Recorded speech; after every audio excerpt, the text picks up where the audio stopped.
Hello friends, आप लोगों को तो पता ही है कि 18 सितंबर को सुप्रीम कोर्ट में सहारा के निवेशकों को लेकर एक बहुत बड़ी सुनवाई हुई। जी हां दोस्तों, पिनक पानी मोहंती के केस में क्या हुआ, सुप्रीम कोर्ट ने क्या नया आदेश दिया, इसको लेकर एक बहुत ही बड़ी अपडेट है। साथ ही साथ पोर्टल में एक नया सुधार किया गया है और यह क्या सुधार है, इससे निवेशकों को किस तरह का बेनिफिट होगा, इसको लेकर भी मैं अपडेट करूंगा। तो दोस्तों, अगर आप लोगों ने अभी तक हमारे चैनल को सब्सक्राइब नहीं किया है तो प्लीज़ सब्सक्राइब कर लीजिए। पहले हम लोग बात करते हैं कि 18 सितंबर को सुप्रीम कोर्ट में पिनक पानी मोहंती के केस में क्या हुआ। जैसा कि आप लोगों को पता ही है कि पिनक पानी मोहंती का केस नंबर है सिविल रिट पिटीशन 191/2022। इस केस के साथ, जो कि उस दिन केस नंबर 37 था, कोर्ट नंबर 5 में लगा हुआ था, इस केस के साथ एक और केस सिविल रिट पिटीशन 6/2023 की भी सुनवाई थी। साथ ही साथ एक हस्तक्षेप याचिका, जिसको हम लोग बोलते हैं इंटरवेंशन पिटीशन, जो कि प्रशांत कुमार दास के द्वारा दायर किया गया था, उसको भी संलग्न करके सुप्रीम कोर्ट में सुनवाई हुई। यह सुनवाई सुप्रीम कोर्ट के दो नए जज, पिछला जो बेंच था वो अलग बेंच था, ये एक अलग बेंच है। इस बेंच में जस्टिस सूर्यकांत और जस्टिस दीपांकर दत्ता हैं। तो इन दोनों जजों ने इस केस को लेकर विस्तृत सुनवाई की। अब सुनवाई में क्या क्या हुआ, मैं एक एक पॉइंट पर आप लोगों को बताता हूँ। सबसे पहले हम लोग बात कर लेते हैं कि जो हस्तक्षेप याचिका इंटरवेंशन पिटीशन प्रशांत कुमार दास के द्वारा दायर की गई थी, उसमें क्या था। प्रशांत कुमार दास ने सुप्रीम कोर्ट में पिनक पानी मोहंती के केस में हस्तक्षेप याचिका दायर कर कहा कि उनके दादाजी ने 50,000 रुपये सहारा में जमा किए थे। अब ऐसे में जब पोर्टल के माध्यम से 10-10 हज़ार रुपये दिए जा रहे हैं, तो उन्हें इस प्रक्रिया के द्वारा पैसे नहीं चाहिए। उन्हें एक बार में ही 50,000 रुपये रिफंड किए जाएं। उनकी इस हस्तक्षेप याचिका पर सुप्रीम कोर्ट ने सुनवाई करते हुए कहा कि उनकी यह मांग सही नहीं है। सुप्रीम कोर्ट के आदेश से ही सरकार ने यह पोर्टल बनाया है और इस पोर्टल के माध्यम से जो भी कार्रवाई सेबी और सीआरसीएस कर रही है वो सही है, और ऐसे में उनकी इस हस्तक्षेप याचिका को खारिज किया जाता है, रिजेक्ट किया जाता है। तब जबकि यह हस्तक्षेप याचिका रिजेक्ट हो गई है, ऐसे में वो निवेशक जिनकी यह आशा बंधी हुई थी कि उनके पैसे को, उनके इन्वेस्टमेंट को सुप्रीम कोर्ट एक बार में ही देने का आदेश जारी करेगा, उस पर कहीं ना कहीं पानी फिरता हुआ दिख रहा है। अब जबकि सुप्रीम कोर्ट ने साफ कहा है कि अभी फ़िलहाल जो भी रिफंड होगा वो उस पोर्टल के माध्यम से होगा, चाहे आपका क्लेम कितना ही बड़ा हो, फ़िलहाल 10-10 हज़ार रुपये ही अभी आपको मिलेंगे।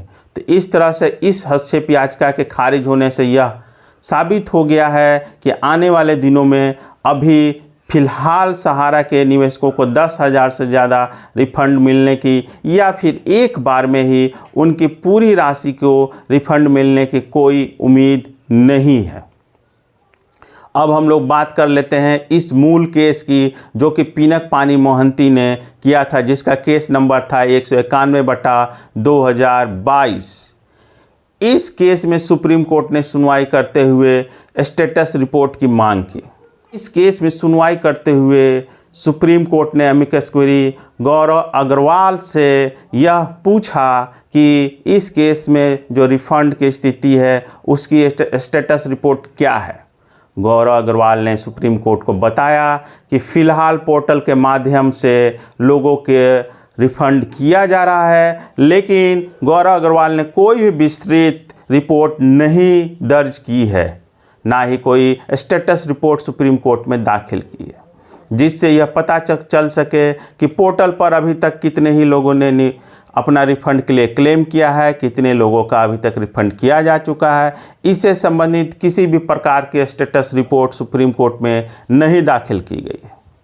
इसको देखते हुए सुप्रीम कोर्ट ने कहा कि ऐसी क्यों स्थिति हुई है। तब गौरव अग्रवाल ने सुप्रीम कोर्ट से कहा कि रिफ़ंड की प्रक्रिया चालू है और बहुत ही जल्द निवेशकों का उनका रिफ़ंड दे दिया जाएगा।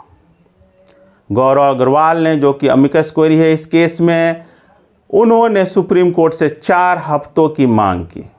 उन्होंने कहा कि आने वाले 4 हफ्तों में वो इसको लेकर एक विस्तृत स्टेटस रिपोर्ट सुप्रीम कोर्ट में दाखिल करेंगे कि कितने लोगों ने पोर्टल पर क्लेम किया है और कितने लोगों का रिफ़ंड जारी किया जा चुका है, कितने रुपयों का रिफ़ंड जारी किया गया है और कितने लोगों का रिजेक्ट किया गया है। इसको लेकर विस्तृत रिपोर्ट एमिकस क्वेरी 4 हफ्तों के बाद सुप्रीम कोर्ट में दाखिल करेंगे। तो इस तरह से यह मामला फ़िलहाल अभी टल गया है। ना ही तो इसके स्टेटस रिपोर्ट जमा हुआ और ना ही कोई विशेष कार्रवाई हुई। जो हस्तक्षेप याचिका थी उसको भी खारिज कर दिया गया है। इसके बाद सुप्रीम कोर्ट ने इस केस की अगली सुनवाई को दिसंबर तक टाल दिया है। जी हाँ दोस्तों, इसकी अगली तारीख है 5/12/2023। अब इस केस की अगली सुनवाई 5 दिसंबर को होगी। अब यह देखना काफ़ी दिलचस्प होगा कि जब एमिकस क्वेरी अपना स्टेटस रिपोर्ट सुप्रीम कोर्ट में दाखिल करेंगे तब उस पर सुप्रीम कोर्ट 5 दिसंबर को क्या निर्णय लेगा। क्या यह स्टेटस रिपोर्ट को देखकर क्या सुप्रीम कोर्ट अगली किस्त जारी करेगा जिससे कि निवेशकों को उनका रिफ़ंड वापस किया जा सके, उनके रिफ़ंड की दूसरी किस्त मिल सके या फिर उनके रिफ़ंड के अमाउंट को बढ़ाया जा सके। तो ऐसे में अब यह मामला अगले 2 महीने तक के लिए पेंडिंग है और उस पर कोई सुनवाई नहीं होने वाली है। इसके साथ ही साथ एक और बड़ी खबर आई इसके पोर्टल को लेकर। आप लोगों को पता ही होगा कि 18 तारीख को पोर्टल पर किसी भी तरह का कोई अपडेट नहीं था। पोर्टल पूरी तरह से बंद था। जैसा कि आपको मैं स्क्रीन पर दिखा रहा हूं कि पोर्टल को अंडर मेंटेनेंस रखा गया था। अब यह अंडर मेंटेनेंस की प्रक्रिया समाप्त हो चुकी है और पोर्टल अब सही तरीके से काम कर रहा है। जी हाँ दोस्तों, जिन लोगों को शिकायत थी कि पोर्टल सही तरीके से नहीं काम कर रहा है, उनकी शिकायत को अब दूर किया जा चुका है। अब आप स्मूथली आराम से अपना क्लेम पोर्टल पर दर्ज करा सकते हैं।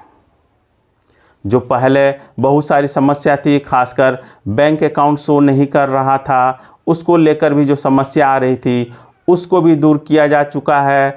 और साथ ही साथ अपलोड कर जो आपका फॉर्म को अपलोड करने की प्रक्रिया थी उसको भी सुगम बनाया गया है और अब आप PDF के मोड में भी उसको सबमिट कर सकते हैं। हालांकि जो कैपेसिटी है वो 50 KB रखा गया है, जो कि काफ़ी कम है और ऐसे में उम्मीद की जाती है कि आने वाले दिनों में कुछ इसकी कैपेसिटी को बढ़ाया जाएगा जिससे कि फॉर्म को और क्लियर रूप से अपलोड किया जा सके। साथ ही साथ इस अपडेट के साथ जिन लोगों को डिफिशियंसी का मैसेज आया था उनके मैसेज में भी अब सुधार हो गया है। डिफिशियंसी के बाद जिनके मैसेज आया था अंडर प्रोसेस का स्टेटस चेक करने पा रहा था, उनमें बहुत सारे लोगों को या तो उनका एक्सेप्ट किया गया है या फिर रिजेक्ट करने का मैसेज काफ़ी तेज़ी से दिया जा रहा है। तो ऐसे में आप लोग अपना स्टेटस चेक करें। अगर आपका डिफिशियंसी का मैसेज आया था तब आप लोग पोर्टल पर जाकर अपना स्टेटस चेक करें। हो सकता है कि आपके क्लेम को एक्सेप्ट कर लिया गया हो, और यदि आपके क्लेम को रिजेक्ट किया गया है तो इसमें भी आपको घबराने की ज़रूरत नहीं है, क्योंकि इसके लिए आपको 30 दिन के बाद आपका जो लॉगिन का है आप लॉगिन कीजिएगा तो आपको 30 दिन के बाद फिर से क्लेम करने के लिए रीअप्लाई करने का ऑप्शन दिया जाएगा। तब आप उस डिफिशियंसी, उस कमी को, उस गड़बड़ी को, जिस गड़बड़ी के चलते आपका क्लेम रिजेक्ट किया गया है उसको दूर करके रीअप्लाई करके पुनः क्लेम कर सकते हैं।